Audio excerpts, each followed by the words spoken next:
यहाँ पे बड़ा इशू रहता है ये रिक्रूटमेंट का कि भाई हमें जो है ये नौकरियों का जो सिलसिला है वो लोगों को जल्दी से जल्दी नौकरी जो है वो मिलनी भी चाहिए, और मतलब उनके कुछ पेपर भी उन्होंने दिए थे, वो रिजल्ट नहीं डिक्लेयर हो रहा। ये पिछले दिनों बच्चे जो है बहुत परेशान हो गए, अभी भी परेशानी है। तो उसमें ऐसा है कि मैं आपको जैसे एक ब्रीफ दूंगा, मतलब जैसे आपकी इन्फॉर्मेशन के लिए, कि आज तक कितने कितने लोगों को हमने एम्प्लॉयमेंट ऑलरेडी दे दी हुई है, मतलब कितने एम्प्लॉय, ये मैं आपको कागज़ बाद में दे भी दूंगा। ये लगभग जो है जिनके लिए हमने रिक्रूटमेंट कंप्लीट कर लिए 1120 पोस्ट जो है हमने भर दी है। 1120 पोस्ट जो है वो ड्यू तरीके से अलग अलग एजेंसीज के थ्रू वो ऑलरेडी भरी जा चुकी हैं। फिर कुछ हम क्या करते हैं कि जो पोस्ट हमारी खाली हैं और काम चलाने के लिए हम लोगों को आउटसोर्स करते हैं, तो लगभग कोई 1893 मतलब नियरली 2000 पीपल जो है वो आउटसोर्स एम्प्लॉयमेंट उनको मिली हुई है। अब यही वो आउटसोर्स एम्प्लॉयज़ में से कुछ एम्प्लॉयज़ जो हैं उन्होंने बाहर एग्ज़ाम भी दिए थे जिनका रिजल्ट अवेटेड है।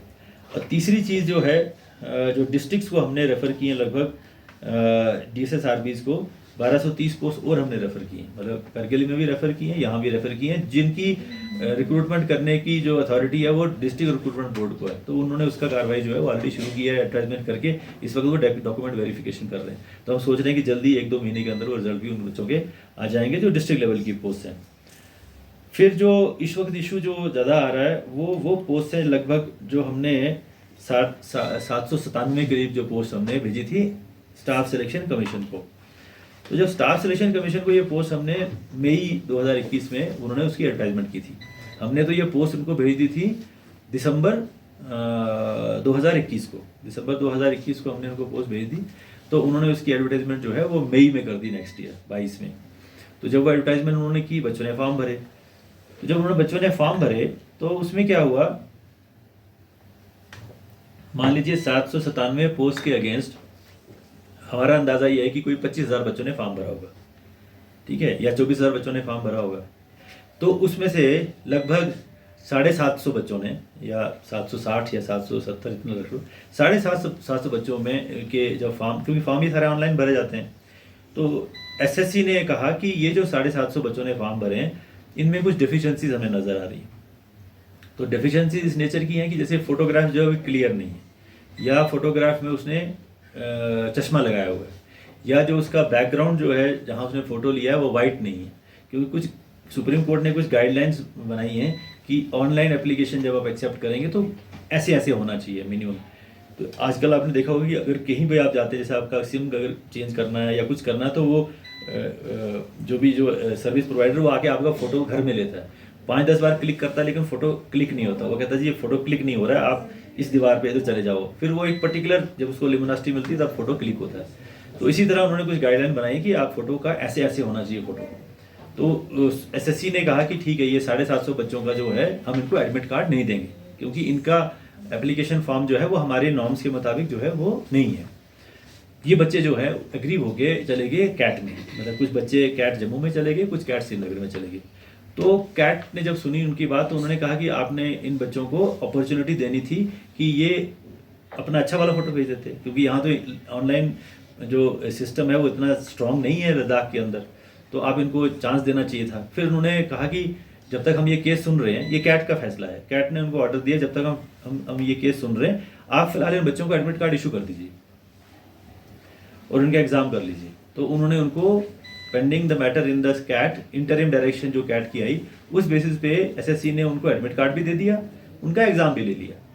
अब उनमें से बच्चों का जब एग्ज़ाम भी ले लिया तो उसके बाद सिलेक्ट लिस्ट भी बन गई, उनमें से कुछ बच्चे सिलेक्ट भी हो गए। वो अभी हमें लिस्ट नहीं मिली है, मगर वो ये हमारी नॉलेज है कि उसमें से लगभग कोई मतलब 150 के बच्चे करीब बच्चे जो है वो सिलेक्ट भी हो गए हैं, यानी कि सिलेक्ट हो गए मतलब वो सिलेक्ट लिस्ट में भी आ गए, मतलब वो मेरिट लिस्ट में आ गए। तो फिर बाद में कैट का फैसला ये आया फाइनल कि नहीं नहीं ये गलत था, ये एडमिट कार्ड का जो हमने डायरेक्शन दी थी और ये जो एग्ज़ाम की भी डायरेक्शन दी थी ये ठीक नहीं है, ये गाइडलाइंस की वायलेशन हुई थी, इसलिए हम ये रिजेक्ट करते हैं उनका application form post facto.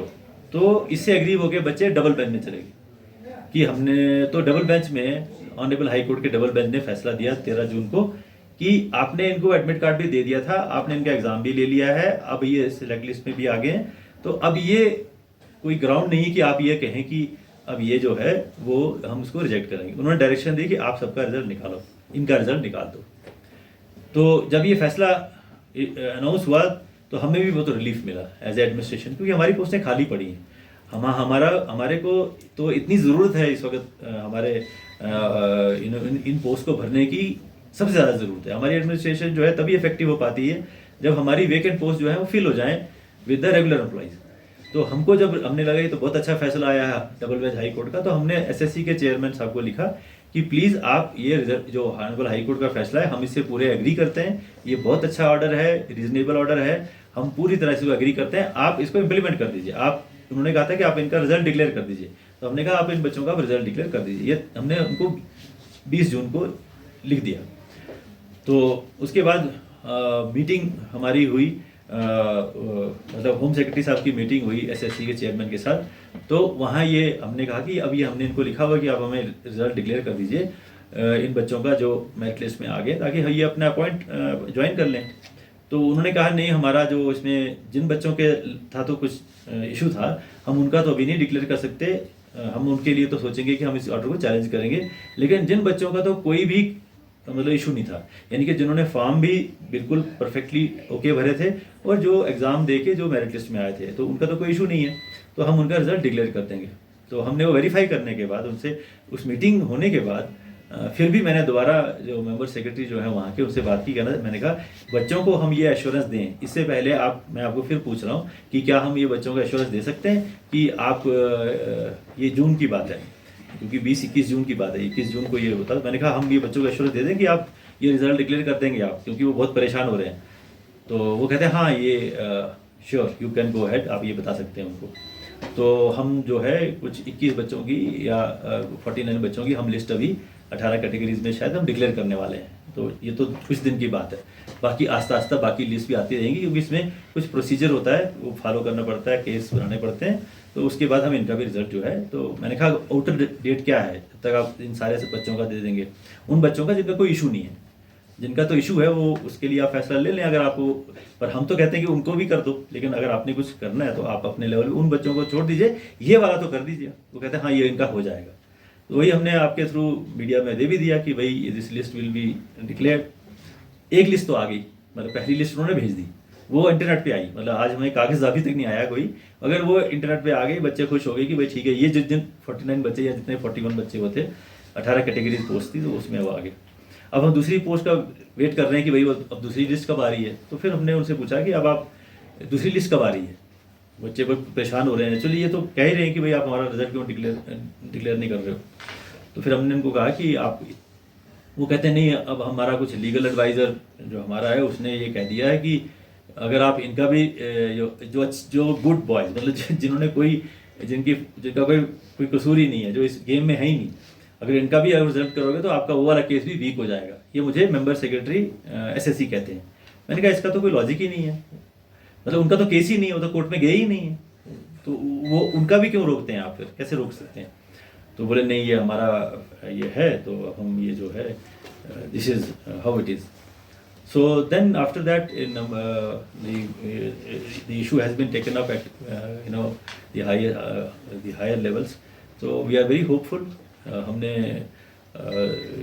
in Supreme Court also we will be putting up our view as and when it comes.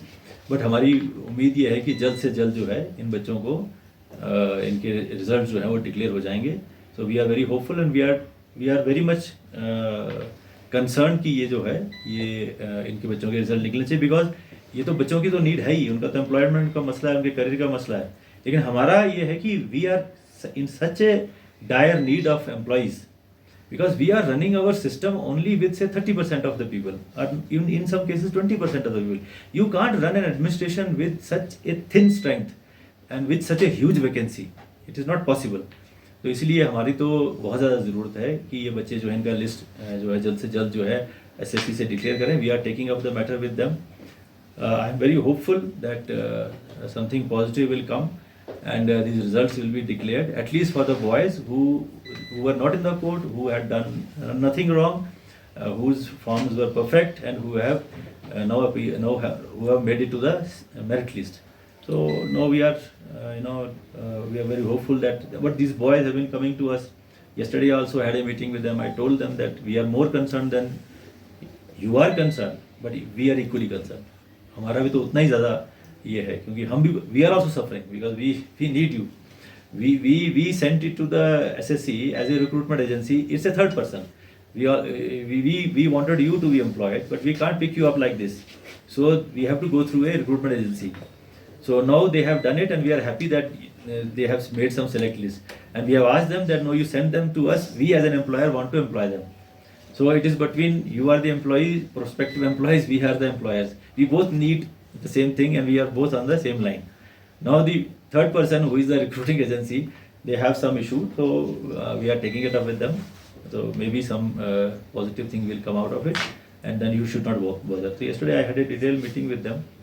So after all, they are reasonable boys. They belong to this place. They are intelligent boys and girls. So we told them that this is what we are thinking and what we are already doing. So I am very hopeful that this result will be declared. That's what we are working towards.